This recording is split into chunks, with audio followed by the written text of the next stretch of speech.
Welcome to T-SAT. ఈరోజు తెలంగాణ ఉద్యమంలో భాగంగా రాష్ట్రపతి ఉత్తర్వులకు సంబంధించి ఆర్టికల్ 371D, మరి ఈ ఆర్టికల్ 371D అనేది ఎందుకు రావడం జరిగింది, ఇలాంటి అంశాలను ఇందులో పొందుపరచడం జరిగింది. మరి ఈ విషయాలు తెలుసుకునే ముందు అసలు రాష్ట్రపతి ఉత్తర్వుల యొక్క ఉద్దేశం ఏంటి, అవి ఏ నేపథ్యంలో వచ్చాయి గమనిస్తే 6 సూత్రాల పథకం నేపథ్యంలో రావడం జరిగింది.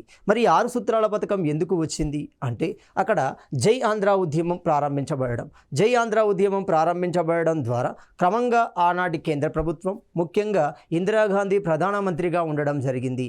ఆ క్రమంలోనే మనకు పంచసూత్ర పథకం అనేది ప్రకటించబడుతుంది. పంచసూత్ర పథకాన్ని మనము 5 పాయింట్ ఫార్ములా అంటున్నాం. ఆ ఫార్ములా జై ఆంధ్ర ఉద్యమం యొక్క డిమాండ్లను అది పూర్తిగా నెరవేర్చలేకపోయింది. కాబట్టి ఉద్యమం మరింత ఉధృతమవుతుంది. ఆ సందర్భంలోనే 6 సూత్రాల పథకం, 6 సూత్రాల పథకానికి చట్టబద్ధత ఇచ్చే క్రమంలో రాజ్యాంగంలోని ఆర్టికల్ 371(1)ని సవరించడం జరిగింది. తద్వారా 2 అంశాలు చేర్చబడ్డాయి. అందులో చేర్చబడిన మొదటి అంశమే 371D అనేది అవుతుంది. మరి అందులో ఉన్న అంశాలు ఏంటి గమనిస్తే ఇక్కడ 1969 జై తెలంగాణ ఉద్యమంలో భాగంగా అంటే 1969 ఉద్యమాన్ని మనము జై తెలంగాణ ఉద్యమము అంటున్నాం. దీన్ని మనము తొలి తెలంగాణ ఉద్యమము అంటున్నాం. ఎందుకన్నాము అంటే మొత్తం 60 సంవత్సరాలకు పైగా అనగా 6 దశాబ్దాలకు పైగా కొనసాగిన తెలంగాణ ఉద్యమంలో మొదటిసారిగా ప్రజానికం కలిసికట్టుగా ఒక భారీ స్థాయిలో ఉద్యమాన్ని నిర్వహించడం జరిగింది.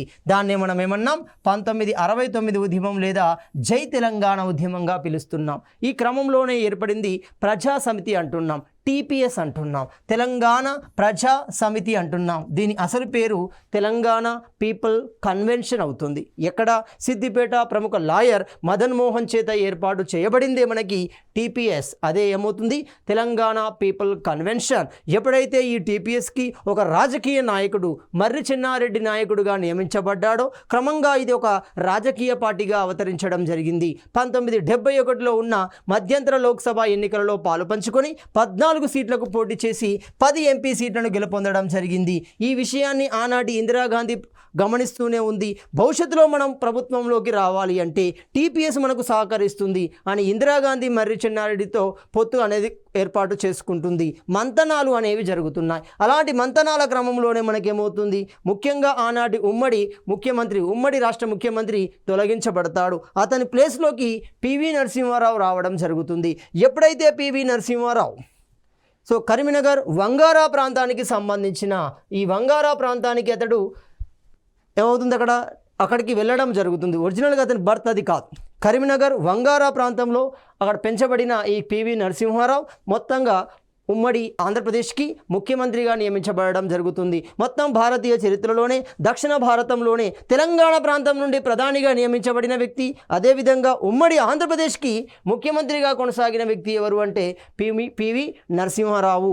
అలాంటి పివి నరసింహారావు ఎప్పుడైతే ముఖ్యమంత్రిగా నియమించబడ్డాడో తనదైన విధానాలను ప్రవేశపెట్టే ప్రయత్నం చేయడం జరిగింది. ఆ తనదైన విధానాలు ఏంటి? తెలంగాణ ప్రాంతానికి న్యాయం చేకూర్చే విధానాలు. మరి తెలంగాణ ప్రాంతానికి ఎక్కడ న్యాయం చేకూర్చబడుతుంది అంటే నీరు అనే విషయంలో, నిధులు అనే విషయంలో. నీరు అనే విషయంలో, నిధులు అనే విషయంలో, నియామకాలు అనే విషయంలో మనకు న్యాయం అనేది చేకూర్చబడుతుంది. ఎక్కడ దోపిడీ జరిగింది అంటే ఈ 3 అంశాలలోనే దోపిడీ జరిగింది. మరి వీటిని కట్టడి చేయాలి అంటే తెలంగాణ కేంద్రంగా స్థిరపడిన ఆంధ్రులను పంపించాలి. ఏ రూపంలో స్థిరపడ్డారు? భూములను ఆక్రమించడం రూపంలో, పెట్టుబడిదారు రూపంలో, వివిధ పరిశ్రమలను స్థాపించిన రూపంలో వాళ్ళు స్థిరపడడం జరిగింది. వారిని వారి ప్రాంతాలకు పంపించే విధంగా తనదైన సంస్కరణలు ప్రవేశపెట్టాడు. అలాంటి సంస్కరణలో మొట్టమొదటిదే పట్టణ భూ గరిష్ట పరిమితి చట్టాలు అంటున్నాం. ఈ చట్టం ప్రకారం ప్రతి వ్యక్తికి అంటే ప్రతి కుటుంబాన్ని ప్రాతిపదిక చేసుకొని నిర్దిష్టమైన భూమి అనేది నిర్ణయించబడుతుంది. అంతకంటే ఎక్కువగా ఉన్న భూమి ప్రభుత్వానికి చెందినదిగా ప్రకటించబడుతుంది. ఉదాహరణకి బంజారా హిల్స్, జూబ్లీ హిల్స్ లాంటి ప్రాంతాలు గమనించండి, హైదరాబాద్ సరౌండింగ్ ప్రాంతాలు గమనించండి. పూర్తిగా ఆంధ్రుల ఆధిపత్యంలోకి వెళ్ళడం జరుగుతుంది. దాన్ని గండి కొట్టడానికి, దాన్ని కంట్రోల్ చేస్తూ హైదరాబాద్ని పూర్తిగా తెలంగాణ ప్రాంతానికి చెందిన ప్రాంతంగా మార్చడం అంటే తెలంగాణ ప్రాంతానికి అడ్డాగా మార్చే ప్రయత్నంలో పట్టణ భూ గరిష్ట పరిమితి చట్టాలను తీసుకురావడం జరిగింది. రెండోది భూ సంస్కరణలు కూడా ప్రవేశపెట్టడం జరిగింది. మనం ఖమ్మం, నల్గొండ ప్రాంతాలు గమనించండి, అంటే గోదావరి పరివాహక ప్రాంతాలు గమనిస్తే ఆంధ్రులు ఆనాటి గిరిజనుల మహిళలను వివాహం చేసుకొని ఆ రూపంలో భూములను తమ ఆధీనంలోకి తీసుకోవడం జరిగింది. అలాంటి వాటిని కట్టడి చేసే క్రమంలో భూ సంస్కరణలు కూడా ప్రవేశపెట్టాడు. అంటే మొత్తంగా ఆంధ్రులకు అర్థమవుతుంది ఈ తెలంగాణ ప్రాంతానికి చెందిన ముఖ్యమంత్రి ఆంధ్రులను కంట్రోల్ చేసే క్రమంలోకి ఈ చట్టాలను బలంగా ప్రవేశపెడుతున్నాడన్న విషయం అర్థమవుతుంది. మరి ఇతను ఏ విధంగా అడ్డుకోవాలి? రాజకీయంగా అడ్డుకోవడానికి అవకాశం లేదు, ఎందుకంటే కేంద్రమే ఇతన్ని ముఖ్యమంత్రిగా నియమించడం జరుగుతుంది. కాబట్టి ఇప్పటి పరిస్థితుల్లో ఇతన్ని అడ్డుకోలేము. కాబట్టి వాళ్ళు ఏం చేశారు, విద్యార్థి దశ నుండి, విద్యార్థి సమూహం నుండి ఉద్యమాన్ని లేవతీయడం జరిగింది. ఆ ఉద్యమం మనం ఏమవుతుంది, జై ఆంధ్ర ఉద్యమం అవుతుంది. ఇలాంటి సందర్భంలోనే సుప్రీం నుండి ఒక తీర్పు అనేది వస్తుంది. ఆ తీర్పు ప్రకారం ముల్కీ నియమాలు రాజ్యాంగబద్ధమే అంటున్నాడు. సో రాష్ట్ర ముఖ్యమంత్రి అయినా, ముఖ్యమంత్రి కానీ, ప్రధానమంత్రి కానీ ఎవరైనా సుప్రీంకోర్టు యొక్క తీర్పును అనుసరించాల్సిందే. కాబట్టి ముఖ్యమంత్రి ఏమంటున్నాడు, సుప్రీంకోర్టు అనేది శిరోధార్యం, దాని యొక్క తీర్పు అనేది శిరోధార్యం, దానిని ఖచ్చితంగా అమలుపరచాల్సిందే. అది ఏమని చెప్తుంది, ముల్కీలు అనేవి రాజ్యాంగబద్ధమే, తెలంగాణ వారికి ఇవ్వవలసిందే, తెలంగాణ వారు అది పొందవలసిందే అనే విషయాన్ని చెప్పడం జరుగుతుంది. దీన్ని సాకుగా తీసుకొని వాళ్ళు ఒక ఉద్యమాన్ని నిర్మించారు. సో అంతర్లీనంగా ఏముంది అంటే ఈ చట్టాలను ఎదుర్కోవాలి. ఈ చట్టాలను ఎదుర్కొని అతన్ని ముఖ్యమంత్రి స్థానం నుండి తొలగించాలి. లేకపోతే హైదరాబాద్ కేంద్రంగా స్థిరపడిన ఆంధ్రులు, పెట్టుబడిదారు రూపంలో ఉన్న పారిశ్రామికవేత్తల రూపంలో ఉన్న ఆంధ్రులు ఆగలేరు. కాబట్టి వాళ్ళని కంట్రోల్ చేయడం కోసం ఈ సుప్రీంకోర్టు తీర్పుని ప్రధానంగా చూసుకుంటూ వాళ్ళు జై ఆంధ్ర ఉద్యమాన్ని లేవతీయడం జరిగింది. అందులో భాగంగా ప్రధానంగా వాళ్ళు 2 డిమాండ్లు వినిపిస్తున్నారు. అంటే ఇప్పుడు జై ఆంధ్ర ఉద్యమం యొక్క ప్రధాన డిమాండ్ ఏంటిది? ఒకటో డిమాండ్, ఎలాంటి రక్షణలు లేకుండా తెలంగాణ ప్రాంతం ఆంధ్రాతో కలిసి ఉండాలి. అంటే సింపుల్గా ఈ ముల్కీ నియమాలు ఉండకూడదు అని చెప్పాడు. అంటే ఎలాంటి ప్రత్యేకతలు ఉండకూడదు. ఆంధ్రప్రదేశ్ అంటే ఒక్కటే, అది తెలంగాణ, ఆంధ్ర, రాయలసీమ అనేది ఉండకూడదు. ప్రత్యేక అధికారాలు ఉండకూడదు, ప్రత్యేక పరిస్థితులు ఉండకూడదు. ఎలాంటి రక్షణలు లేకుండా తెలంగాణ వారు మాతో ఉంటే మేము ఆంధ్రప్రదేశ్లో ఉంటాము. ఒకవేళ అది మీకు సాధ్యం కాకపోతే మమ్మల్ని విడగొట్టండి, ప్రత్యేక ఆంధ్ర రాష్ట్రాన్ని ఏర్పాటు చేయండి. ఇలా 2 డిమాండ్లతో వాళ్ళు జై ఆంధ్ర ఉద్యమాన్ని కొనసాగించడం జరుగుతుంది. ఇదే సమయంలో మర్రి చెన్నారెడ్డి, ఇదే సరి అయిన సమయం 1969 ఉద్యమాన్ని మళ్ళీ నిర్మించడానికి మర్రి చెన్నారెడ్డి ఏం చేశాడు, తెలంగాణ ప్రాంతంలో తెలంగాణ ఉద్యమ భావజాలాన్ని మళ్ళీ రేకెత్తించడం జరుగుతుంది. అంటే మొత్తంగా 2 ప్రాంతాలలో ఉద్యమాలు ప్రారంభమయ్యాయి. ఈ విషయాన్ని కేంద్రం గమనిస్తుంది. మరి ఏ విధంగా ట్యాకిల్ చేయాలి, ఈ రెండింటిని సద్దుమణచాలి, ఇద్దరిని ఒకే అభిప్రాయం మీదికి తీసుకురావాలి. అలాంటి క్రమంలోనే మనకేమవుతుంది, పంచసూత్ర పథకం అనేది వస్తుంది, 5 సూత్రాల పథకం అనేది వస్తుంది. అటు జై ఆంధ్ర ఉద్యమం, మర్రి చెన్నారెడ్డి రూపంలో తిరిగి పునర్నిర్మించబడుతున్న తెలంగాణ ఉద్యమం, ఈ రెండింటినీ చల్లార్చడం కోసం, కంట్రోల్ చేయడం కోసం 5 సూత్రాల పథకాన్ని ప్రవేశపెట్టడం జరుగుతుంది. కానీ 5 సూత్రాల పథకంలో ఈ 2 ఉద్యమాల యొక్క డిమాండ్లు లేవు. డిమాండ్ ఏంటిది, ఇద్దరికి ఎలాంటి రక్షణలు ఉండకూడదు, ఇద్దరు సమానంగానే ఉండాలి, లేదంటే విడగొట్టాలి. అలాంటి 2 అంశాలు ఇందులో లేకపోవడంతో ఈ పంచసూత్ర పథకాన్ని వాళ్ళు వ్యతిరేకించడం జరుగుతుంది. క్రమంగా కేంద్రమే మరో నిర్ణయానికి వెళ్తుంది, 6 సూత్రాల పథకాన్ని ప్రవేశపెట్టడం జరిగింది. సో 6 సూత్రాల పథకాన్ని మనం ఏమంటున్నాం, షట్ సూత్ర పథకము అంటున్నాం. షట్ అంటే 6 అవుతుంది. ఈ 6 సూత్రాల పథకంలో 5వ అంశాన్ని గమనించండి, మీకు క్లారిటీ వస్తుంది. 6వ అంశాన్ని గమనించండి, మనకు క్లారిటీ వస్తుంది. అంటే రాష్ట్రపతి ఉత్తర్వులు ఏ విధంగా వచ్చాయి అంటే 6 సూత్రాల పథకంలో 5వ సూత్రం ప్రకారం, 6 సూత్రాల పథకంలో 5వ సూత్రం ప్రకారం ఏమని చెప్తుంది 5వ సూత్రం, ఆ 4 అంశాలను, 4 సూత్రాల్లో పేర్కొనబడిన అంశాలను అమలు చేసే క్రమంలో ఏదైనా సమస్యలు ఉద్భవిస్తే వాటికి సంబంధించిన రాజ్యాంగ సవరణ రాష్ట్రపతి చేయవచ్చు. అంటే ఆ అధికారాన్ని రాష్ట్రపతికి కట్టబెట్టింది. అంటే 6 సూత్రాల్లో 4 అంశాలను అమలు చేసే క్రమంలో అనేక ఇబ్బందులు ఏర్పడతాయి. అవి రాజకీయంగా ఉండవచ్చు, శాసనపరంగా ఉండవచ్చు, చట్టపరంగా ఉండవచ్చు. వీటిని సవరించే అధికారాన్ని రాష్ట్రపతికి ఇచ్చారు 5వ. అందుకే ఆ రూపంలో తీసుకొచ్చిన రాష్ట్రపతి ఉత్తర్వులనే మనం ప్రెసిడెన్షియల్ ఆర్డర్ లేదా రాష్ట్రపతి ఉత్తర్వులు అంటాం. సింపుల్. ఇంకా సింపుల్గా గమనిస్తే 6 సూత్రాల పథకానికి చట్టబద్ధత ఇవ్వడం కోసం రాష్ట్రపతి నుండి విడుదల చేయబడిన ఉత్తర్వులని రాష్ట్రపతి ఉత్తర్వులు అంటాం. అది 5వ సూత్రం ప్రకారం వచ్చింది. 6లో ఏమన్నాము?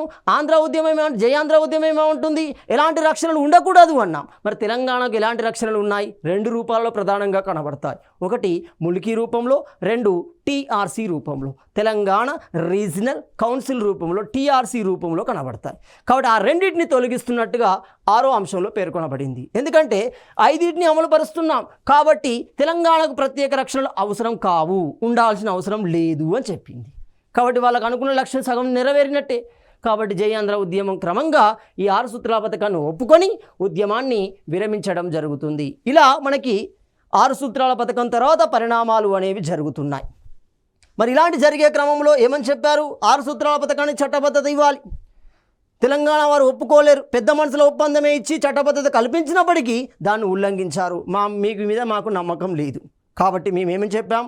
చట్టపరమైన ఆమోదం ఇచ్చినప్పుడే, దానికి చట్టబద్ధత కల్పించినప్పుడే మేము అంగీకరిస్తాము అని చెప్పడంతో 6 సూత్రాల పథకానికి ఏం చేశారు? చట్టబద్ధత కల్పించే ప్రయత్నం చేయడం జరిగింది.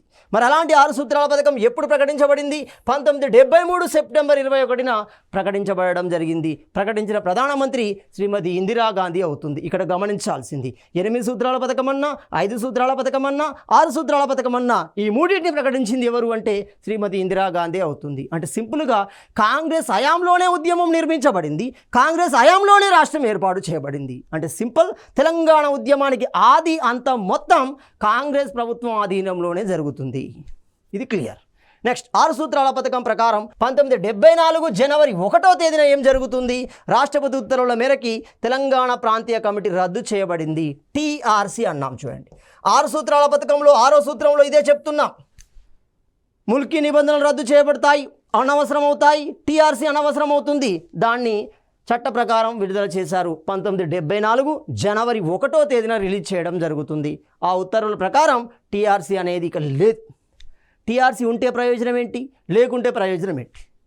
టీఆర్సీ కనుక ఉంటే తెలంగాణ ప్రాంతంలో భూమి అమ్మాలి అన్నా, కొనాలి అన్నా దీని పర్మిషన్ కావాలి. ఎవరు? ఒక తెలంగాణేతరుడు తెలంగాణలో ఏ మూలనైనా చిన్న గుంట భూమి కొనాలి అన్నా దీని పర్మిషన్ కావాల్సిందే. అంటే సింపుల్గా తెలంగాణ భూభాగం మొత్తం దీని పరిధిలో ఉంటుంది, దీని నియంత్రణలో ఉంటుంది. అదేవిధంగా ప్రాథమిక మాధ్యమిక పాఠశాలల యొక్క నియమ నిబంధనలు మొత్తం దీని ఆధీనంలోనే ఉంటాయి. మద్యపాన నిషేధానికి సంబంధించిన నియమాలు దీని ఆధీనంలో ఉంటాయి. చాలా పవర్స్ ఉంటాయి. తెలంగాణ ప్రాంతాన్ని సంరక్షించడానికి కావాల్సిన అన్ని పవర్స్ దీని చేతిలోనే ఉంటాయి. కాబట్టి దాన్ని కొల్లగొడితేనే మనం తెలంగాణ ప్రాంతంలో ఉన్న భూములను కొల్లగొట్టవచ్చు, తెలంగాణ ప్రాంతంపై ఆధిపత్యాన్ని సాధించవచ్చు. కాబట్టి అనుకున్న లక్ష్యం ప్రకారమే టీఆర్సీ 1974 జనవరి 1వ తేదీన రద్దు చేయబడడం జరిగింది. ఇప్పుడు క్లియర్. టీఆర్సీ ఏర్పడింది 1960లో ఏర్పడుతుంది. ఉత్తర్వులు వచ్చింది 1958లో, ఏర్పాటు చేయబడింది 1960లో, రద్దు చేయబడింది 1974 జనవరి 1వ తేదీన. సో 1973 డిసెంబర్ 10వ తేదీన ఆంధ్రప్రదేశ్లో రాష్ట్రపతి పాలన ఎత్తివేయడం జరిగింది. ఎందుకంటే ఇరు ప్రాంతాలలో, ఇటు తెలంగాణ ప్రాంతంలో మర్రి చెన్నారెడ్డి పునర్నిర్మించే ప్రయత్నం చేస్తున్నాడు. అప్పటికే ఆంధ్ర ప్రాంతంలో జై ఆంధ్ర ఉద్యమం ఉధృత స్థాయిలోకి కొనసాగుతుంది. కాబట్టి రాష్ట్రాన్ని కంట్రోల్లో తీసుకురావడం కోసం రాష్ట్రపతి పాలన వేయడం జరిగింది. అంటే ఇప్పుడు సింపుల్, ఎవరు ముఖ్యమంత్రిగా ఉన్న సందర్భంలో, పివి నరసింహారావు ముఖ్యమంత్రిగా ఉన్న సందర్భంలో ఆంధ్రప్రదేశ్ కేంద్రంగా రాష్ట్రపతి పాలన విధించడం జరిగింది. అలాంటి రాష్ట్రపతి పాలనని ఎప్పుడు తొలగించారు? 1973 డిసెంబర్ 10వ తేదీన ఎత్తివేయడం జరుగుతుంది. అంటే ఇప్పుడు 6 సూత్రాల పథకానికి అంగీకరించడంతో ఉద్యమం ఆగిపోయింది. కంట్రోల్ చేస్తూ రాష్ట్రపతి పాలనని ఎత్తివేయడం జరిగింది. అదే సంవత్సరం అదే నెలలో 1973 డిసెంబర్లోనే శాసనసభ నూతన నాయకుడిని ఎంపిక చేయవలసి వచ్చింది. రైట్, ఎంపిక చేయాల్సిందిగా ప్రధానిని కోరుతూ ఏపీ కాంగ్రెస్ తీర్మానం చేయడం జరుగుతుంది. అంటే ఇప్పుడు క్లియర్గా గమనించాలి, చూడండి, లోతుగా గమనించండి. ఆ చట్టాలు అమలు చేయడం వల్ల ఆంధ్రులకి లాస్ అవుతుందనే విషయం వాళ్ళకి తెలుసు. కాబట్టి ఇది లాస్ కాకుండా ఉండాలంటే ముఖ్యమంత్రిని తీసేయాలి, తమకు అనుకూలమైన ముఖ్యమంత్రి ఉండాలి. కాబట్టి క్లియర్గా పివి నరసింహారావు తన పదవికి రాజీనామా చేయడంతో నూతన నాయకుడిని ఎన్నుకోవాల్సిందిగా ఏపీ కాంగ్రెస్ కమిటీ తీర్మానం చేయడం జరిగింది. ఆ తీర్మానం ప్రకారం వచ్చిన వ్యక్తే తెలంగాణ ప్రాంతానికి సంబంధించిన వ్యక్తి, కానీ చరిత్రలో తెలంగాణ వేదిగానే ప్రకటించబడుతున్నాడు జలగం వెంగళరావు. ఖమ్మంలో పెరిగినంత మాత్రాన అతడు తెలంగాణ ప్రాంతానికి సంబంధించిన వ్యక్తిగా ప్రకటించబడుతున్నాడు. సో అలాంటి జలగం వెంగళరావు శాసనసభాపక్ష నేతగా అంటే డైరెక్ట్గా ముఖ్యమంత్రి అభ్యర్థిగా ప్రకటించబడడం జరుగుతుంది ఆనాటి కేంద్రం చేత. 15 మందితో కూడిన నూతన మంత్రివర్గాన్ని ఏర్పాటు చేస్తాడు. ఈ మంత్రివర్గం యొక్క కూర్పులోనే అసలు ట్విస్ట్ దాగి ఉంటుంది చూడండి. అంటే తెలంగాణ ప్రాంతాన్ని కంట్రోల్ చేయడం కోసం ఏ ప్రాంతాన్ని అయితే కంట్రోల్ చేయాలి, ఎక్కడైతే ఆంధ్రులు ఎక్కువగా ఉన్నారు ఆ ప్రాంతానికి సంబంధించిన సమీకరణాలు మొత్తం ఇందులో కనబడతాయి చూడండి. సో ఆ 15 మందితో కూడిన నూతన మంత్రివర్గం జలగం వెంగళరావు అధ్యక్షతన ఏర్పాటు చేయబడుతుంది. జలగం వెంగళరావు ముఖ్యమంత్రిగా నియమించబడడం జరుగుతుంది. 6 సూత్రాల పథకానికి రాజ్యాంగ భద్రత కల్పించడం కోసం తీసుకువచ్చిన రాజ్యాంగ సవరణే 32వ రాజ్యాంగ సవరణ. ఇప్పటికీ మనకు 3 విషయాలు వచ్చాయి చూడండి. సో రాష్ట్రపతి ఉత్తర్వులు రావడానికి ప్రధాన కారణం జై ఆంధ్ర ఉద్యమం వల్ల వచ్చిన తీర్మానం 6 సూత్రాల పథకం. 6 సూత్రాల పథకానికి చట్టబద్ధత ఇవ్వడానికి తీసుకొచ్చిన సవరణ 32వ రాజ్యాంగ సవరణ అవుతుంది. సో ఈ 32వ రాజ్యాంగ సవరణ ప్రకారం మనకి 6 సూత్రాల పథకానికి ఒక చట్టబద్ధత, ఒక శాసనబద్ధత అనేది కల్పించబడుతుంది. అంటే ఖచ్చితంగా అమలు చేయవలసి వస్తుంది. ఒకవేళ అమలు చేయకపోతే అడిగే అవకాశం కూడా ఉంటుంది. సో క్లియర్గా గమనించండి. 1973 డిసెంబర్ 23వ తేదీన ఆ 32వ రాజ్యాంగ సవరణ కోసం కావాల్సిన ప్రక్రియలు ప్రారంభిస్తున్నారు. అలాంటి ప్రక్రియలో భాగంగా 23వ తేదీన రాజ్యాంగ భద్రత కోసం బిల్లును కేంద్రం ఆమోదించడం జరుగుతుంది. అంటే ఇప్పుడు క్లియర్గా పార్లమెంట్ ఒక ప్రాసెస్ అనేది ఉంటుంది. చట్టబద్ధతకు సంబంధించి పార్లమెంటులో ఉభయ సభలు అంటే లోక్సభ, రాజ్యసభ ఆమోదించాలి. రాష్ట్రపతి ఆమోదించిన తర్వాత ఆ బిల్లు చట్టంగా మారుతుంది. ఇది పార్లమెంటులో ప్రకటించబడిన ఒక విధానం. ఆ విధానానికి సంబంధించి కేంద్రం బిల్లును తయారు చేసి ఆమోదించడం జరిగింది. ఈ బిల్లును మొదటగా లోక్సభలోకి ప్రవేశపెట్టారు. లోక్సభలో ప్రవేశపెట్టినప్పుడు జరిగిన ఓటింగ్లో గమనిస్తే 311 ఓట్లు బిల్లుకు సపోర్టుగా పడ్డాయి. 8 ఓట్లు అనేవి వ్యతిరేకంగా పడడం జరిగింది. అంటే 6 సూత్రాల పథకానికి చట్టబద్ధత అనేది వచ్చింది. ఆల్రెడీ తెలంగాణ వాదులకు భయం ఉంది. ఎందుకంటే అలాంటి జెంటిల్మెన్ అగ్రిమెంటే చట్టబద్ధత కల్పించినప్పటికీ, నోట్ ఆన్ సేఫ్ గార్డ్ పేరుతో చట్టబద్ధత కల్పించినప్పటికీ దాన్ని అమల్లోకి తీసుకురాలేదు. ఇది కూడా అదే జరుగుతుందని ఈ 8 మంది భయపడ్డారు. సో మెజారిటీతో ప్రభుత్వం నెగ్గుకు వచ్చింది. 311 ఓట్లు పడగా ఆ బిల్లు లోక్సభలో ఆమోదం పొందడం జరిగింది. క్రమంగా చట్టబద్ధత ప్రక్రియ అనేది పూర్తి చేయబడింది. మరి చట్టబద్ధత కల్పించే సందర్భంలో రాజ్యాంగానికి ఏ ఆర్టికల్లో ఏ అంశాలను చేర్చారు ఆ విషయాన్ని గమనించాలి. రాజ్యాంగ సవరణ ద్వారా రాజ్యాంగంలోని ఆర్టికల్ 371 బ్రాకెట్ 1 ఈ పాయింట్ ఇంపార్టెంట్. దీనికి చేరుస్తారు. ఆర్టికల్ 370, 371 చాలా ఇంపార్టెంట్. ఆర్టికల్ 370 అంటే జమ్మూ కాశ్మీర్ వస్తుంది. ఆర్టికల్ 371 అంటే భారతదేశంలో కొన్ని ప్రాంతాలు, అవి ఈశాన్య రాష్ట్రాలు కావచ్చు, నాగాల్యాండ్, మణిపూర్, మేఘాలయ వంటివి కావచ్చు, ఈ సైడ్ వాయువ్యంలో ఉన్న పంజాబ్ ప్రాంతాలు గమనించండి. పంజాబ్, హర్యానా, చండీగఢ్ ఇలాంటి ప్రాంతాలకు గమనించండి. కొన్ని ప్రత్యేకమైన అధికారాలు ఇస్తారు. ఎందుకు ఇస్తారు అంటే అవి ఇతర ప్రాంతాలతో పోల్చుకుంటే వెనుకబడి ఉంటాయి. సాధారణంగా వెనుకబాటు ఎక్కడ కనబడుతుంది? విద్యాపరంగా కనబడుతుంది, ఆర్థిక పరంగా కనబడుతుంది, రాజకీయ పరంగా కనబడుతుంది, ప్రాంతీయ పరంగా కూడా కనబడవచ్చు. కానీ ముఖ్యంగా విద్యా ఉద్యోగాల పరంగానే ఈ వెనుకబాటు సమాజంలో ఎక్కువగా కనబడుతుంది. ఈ అంశాలను రూపుమాపినట్లయితే ఆ ప్రాంతాల మధ్య సయోధ్య అనేది ఏర్పడుతుంది, సమానత్వం అనేది ఏర్పడుతుంది. కాబట్టి రాజ్యాంగం, భారత ప్రభుత్వం ఈ ఆర్టికల్ ప్రకారం కొన్ని ప్రత్యేక అధికారాలను అందించడం జరుగుతుంది.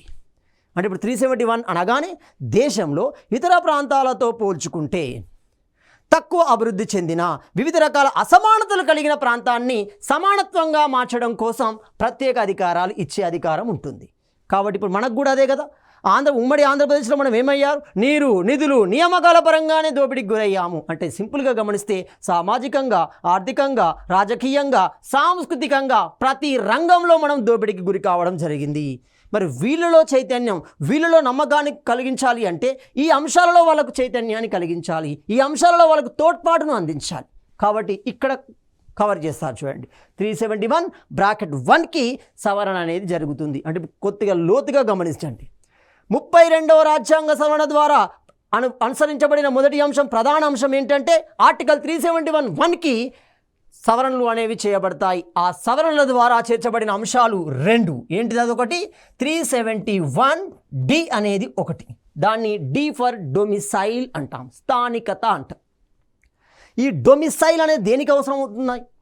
విద్యకు అవసరమవుతుంది, ఉద్యోగానికి అవసరమవుతుంది. కాబట్టి క్లియర్గా విద్య ఉద్యోగ అంశాలలో సమానత్వాన్ని అందించడం కోసం, భేదాభిప్రాయాలను తొలగించడం కోసం ఇక్కడ కొన్ని అంశాలను చేస్తారు. 371D అంటాం చూడండి, డొమిసైల్ అంటాం చూడండి, 371E అంటాం చూడండి. సో 371E ఎడ్యుకేషన్కు సంబంధించి ఆ రూపంలోనే మనకి హైదరాబాద్ కేంద్రంగా కేంద్రీయ విశ్వవిద్యాలయం అనేది ఏర్పాటు చేయబడుతుంది. ఒక సెంట్రల్ యూనివర్సిటీ అనేది ఏర్పడుతుంది. పేరుకే సెంట్రల్ యూనివర్సిటీ, ఉన్నది మొత్తం 95% వాళ్ళే. ఈవెన్ ప్రొఫెసర్లు కానీ, ఈవెన్ సిబ్బంది కానీ మొత్తం ఆంధ్ర నుండే వచ్చి స్థిరపడతారు. సరే, మొత్తంగా మనకి 371D 371E అనేవి 371(1)కి చేర్చబడడం జరిగింది 32వ రాజ్యాంగ సవరణ ద్వారా. ఇది క్లియర్. అంతేకాకుండా మరో అంశాన్ని కూడా సవరించారు. ఎక్కడ సవరించారు? షెడ్యూల్డ్ 7వ షెడ్యూల్ మొదటి జాబితాలోని 63వ అంశాన్ని అంటున్నాం. 7వ షెడ్యూల్ అనగానే మనకు సమాఖ్య విధానం గుర్తు రావడం జరుగుతుంది. అంటే దేశంలో ఉన్న కేంద్రానికి రాష్ట్రానికి మధ్య అధికారాల విభజన అనేది స్పష్టంగా ఉంటుంది. దాన్ని మనం 3 జాబితాలలో చూస్తున్నాం. కేంద్ర జాబితా, రాష్ట్ర జాబితా, ఉమ్మడి జాబితా అంటున్నాం. కాబట్టి ఇక్కడ మొదటి జాబితాలోని 63వ అంశాన్ని సవరించారు. దీనివల్ల 32వ రాజ్యాంగ సవరణ ద్వారా. అంతేకాకుండా ఈ రాజ్యాంగ సవరణలోని అంశాలు 6 సూత్రాల అంశాలు ఈ చట్టంలో అంతర్భాగం చేశారు. కేంద్రం ఏదైతే చట్టం తీసుకొచ్చిందో 6 సూత్రాల పథకాన్ని చట్టబద్ధత కల్పించడం కోసం అందులో ఈ అంశాలను చేర్చడం జరిగింది. ఇలా మనకి రాష్ట్రపతి ఉత్తర్వులు 371D అనేది రూపుదిద్దుకుంటూ వస్తుంది. మరి ఇందులో ఏమున్నాయి గమనిస్తే, విద్యా సంస్థలలో ప్రవేశాలు, ప్రభుత్వ ఉద్యోగాలకు నియామకాలు తదితర అంశాలకు సంబంధించి, అంటే విద్యా ఉద్యోగాలు ప్రధాన అంశాలుగా గమనించవచ్చు. వీటికి సంబంధించి ప్రాంతాల వారికి, అంటే ఆంధ్రప్రదేశ్లోని అన్ని ప్రాంతాల వారికి, మరి ఎన్ని ప్రాంతాలు ఉన్నాయి ఆంధ్రప్రదేశ్లో? మనకు 3 ప్రాంతాలు కనబడతాయి. 1 రాయలసీమ, 2 తెలంగాణ, 3 కోస్తా ఆంధ్ర అంటాం. ఈ 3 ప్రాంతాల వారికి సమాన అవకాశాలు కల్పించడం జరుగుతుంది. అంటే ఒక్కొక్క ప్రాంతాన్ని పరిగణలోకి తీసుకుంటే ఆ ప్రాంతంలో అందరికీ సమాన అవకాశమే ఉంటుంది. ఓవరాల్గా ఉంటుంది, అందరికీ సమాన అవకాశం ఉంటుంది. బెస్ట్ ఎగ్జాంపుల్ గమనించండి.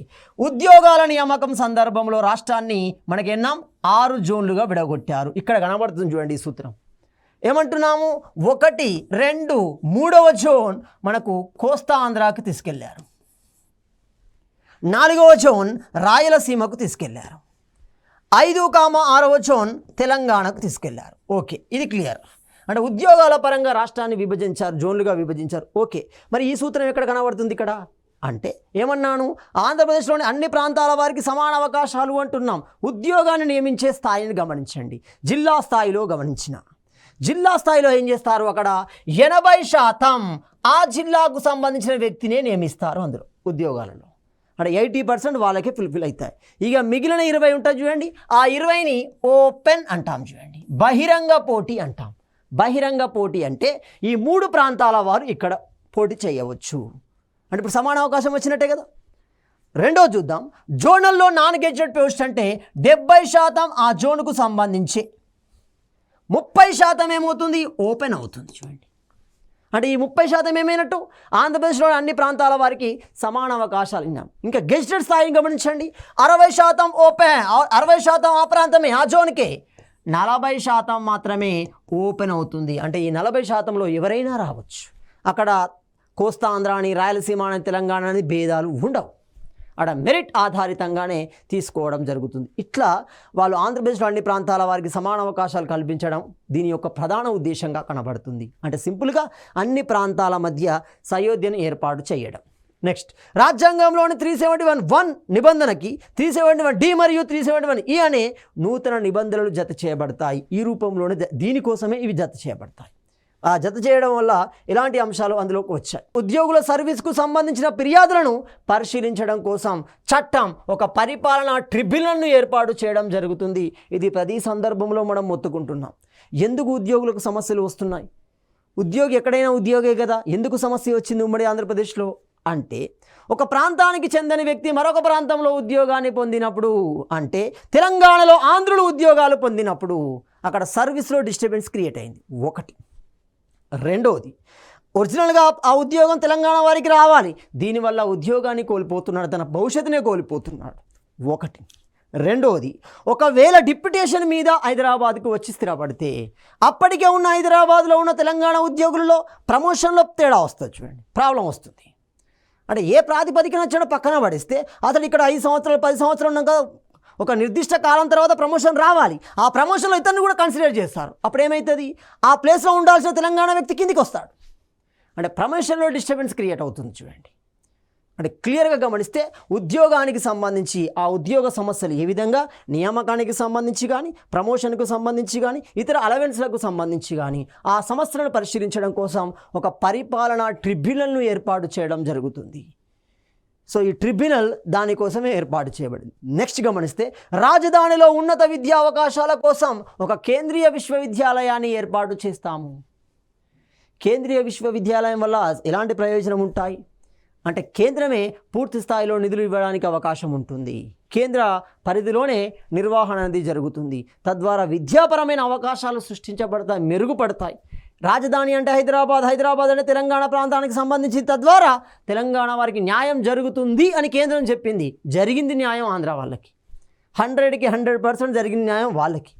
అది ఇప్పటికీ అలాగే కొనసాగుతుంది, చూడండి. సో రాజధానిలో ఉన్నత విద్యా అవకాశాల కోసం ఒక కేంద్రీయ విశ్వవిద్యాలయం ఏర్పడుతుంది. అలా వచ్చిందే HCU అంటాం, హైదరాబాద్ సెంట్రల్ యూనివర్సిటీ. అంటే ఇప్పుడు క్లియర్గా హైదరాబాద్ సెంట్రల్ యూనివర్సిటీ ఏ పథకం ప్రకారం, ఏ సవరణ ప్రకారం, ఏ అంశం ప్రకారం వచ్చింది అంటే ఇక్కడ 3 ఉన్నాయి. 6 సూత్రాల పథకం ప్రకారం ప్రకటించబడి 32వ రాజ్యాంగ సవరణ ద్వారా రాష్ట్రపతి ఉత్తర్వుల్లోని 371 ప్రకారం హైదరాబాద్ కేంద్రంగా మనకు HCU అనేది ఏర్పాటు చేయబడుతుంది. నెక్స్ట్, తెలంగాణ వారికి కొన్ని ప్రత్యేక సదుపాయాలు కూడా కల్పించబడుతున్నాయి. మరి ఏంటి ఆ ప్రత్యేక సదుపాయాలు?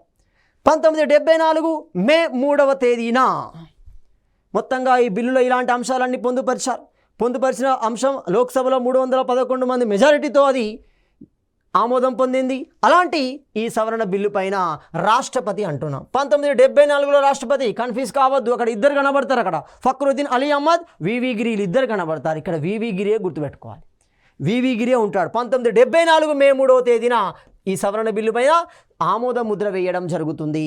అదేవిధంగా గమనిస్తే 1974 జూలై 1వ తేదీ నుండి ఇది అమల్లోకి వచ్చింది.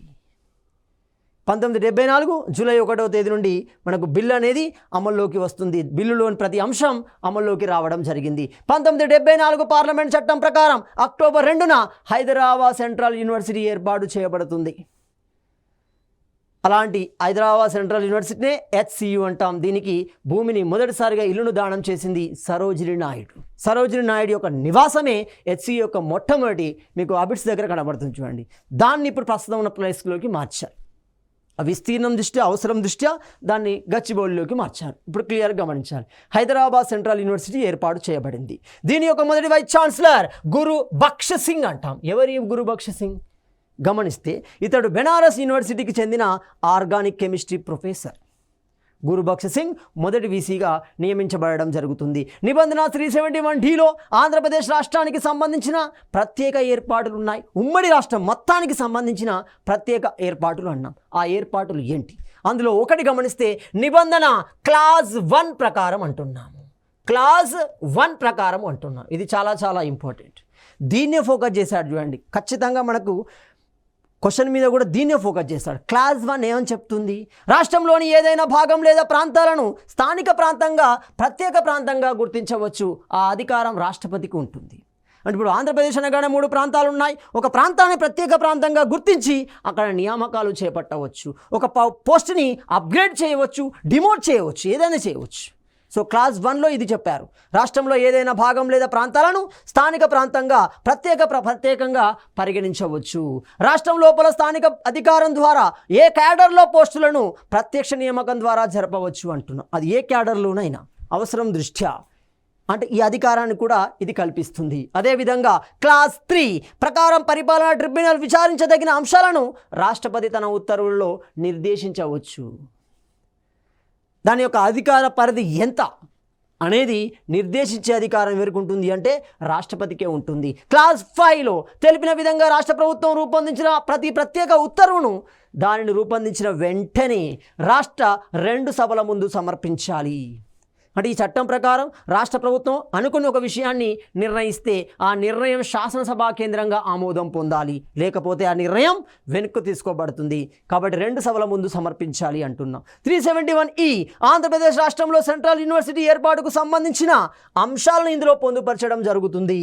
ఇలా మనకి అన్ని అంశాలు దాని తద్వారా ప్రభుత్వానికి కల్పించబడిన అధికారాలు అనేవి ప్రకటించబడడం జరుగుతుంది. ఇలా మనకి రాష్ట్రపతి ఉత్తర్వులు 371D అనేది రావడం జరిగింది. తద్వారా తెలంగాణ ప్రభుత్వానికి, తెలంగాణ ప్రాంతానికి మరింత అన్యాయం జరిగింది. అప్పటి వరకు ములికీ రూపంలో, అప్పటి వరకు టీఆర్సీ రూపంలో కొన్ని అడ్డుకట్టలు ఉండడం ద్వారా ఆంధ్రులు తెలంగాణలోకి ప్రవేశించడానికి భయపడ్డారు. ఆ 2 అడ్డుకట్టలు తొలగిపోవడంతో విచ్చలవిడిగా, విశృంఖలంగా ఆంధ్ర నుండి వలసలు అనేవి తెలంగాణ ప్రాంతంలో, ముఖ్యంగా హైదరాబాద్, రంగారెడ్డి ఈ ప్రాంతాల్లో ఎక్కువగా విస్తరించడం జరుగుతుంది. తెలంగాణ వనరులు అనేవి మరింత దోపిడీకి గురి అయ్యాయి. ఆ తర్వాత వచ్చిన ఆర్థిక సంస్కరణలు 1990 విచ్చలవిడి తత్వం అనేది తెలంగాణలో పెరిగిపోయింది. సో మన తదుపరి అంశాన్ని మనము తదుపరి వీడియోలో చర్చించుకుందాం.